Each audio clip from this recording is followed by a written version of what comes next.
O, anong ginagawa mo dyan? Putik. Ayan, umakyat siya guys. Magana ng insulation siya, no?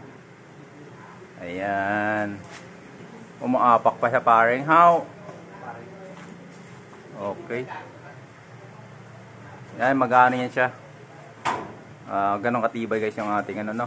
Umaapak siya sa atin. Pero the best niyan guys is maglagay kayo ng ano, no, ng plywood para pag-apakan nyo sa keyring natin para safe talaga, no? Huwag tayong magtiwala. Pero matibay yung paring clip natin yan guys, tsaka yung framing natin. Nakarigid framing tayo. Tsaka yung hanger natin is nakayupe, tapos sinalo sa taas. Safe na safe.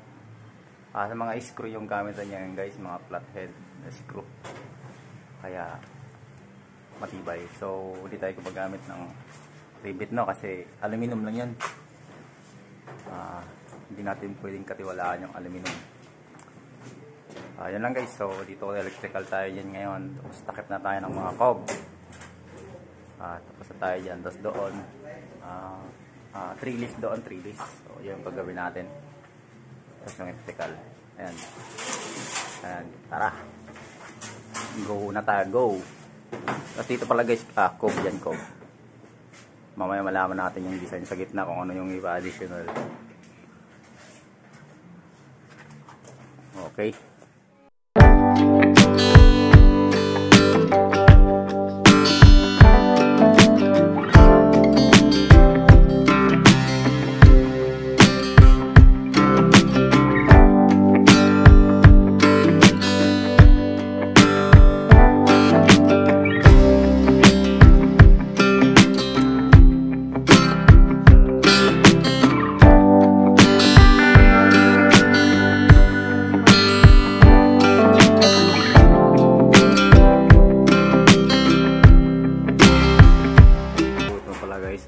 Nagpaparing na kami, no?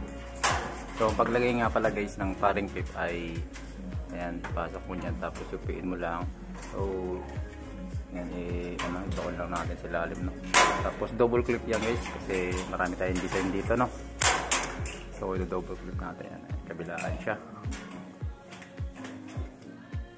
Haba. So yung paglagay natin ng hanger guys is yan.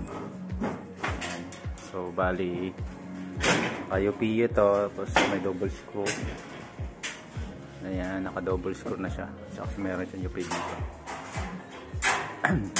Tapos yung sukat natin guys dito is 1 feet lang, para mas matibay kasi maraming design. Ayan.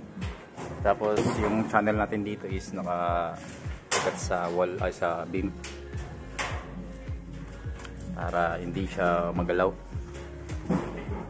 So bali lahat yan nakaganan yung hanger natin. Tapos i-screw yung ginamit natin dyan. So bali yun yung mga hanger nya.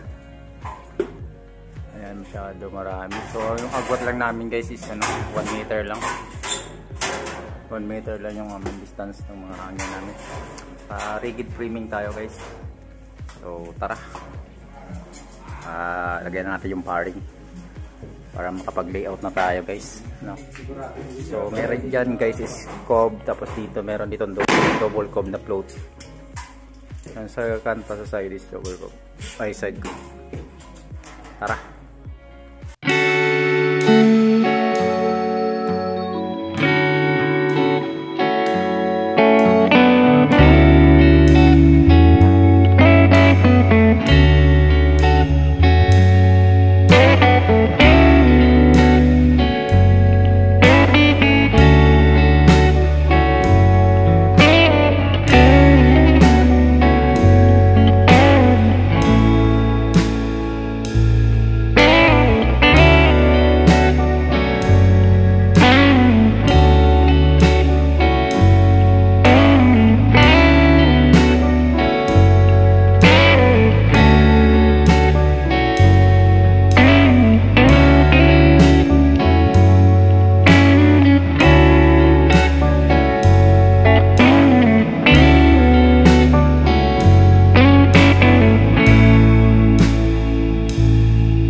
bulb test, no?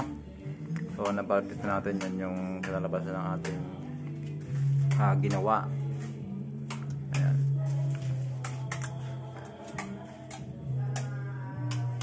Ayan, may tatlong ilaw na magka-separate.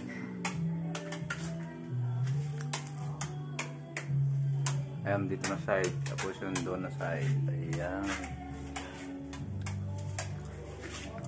Okay.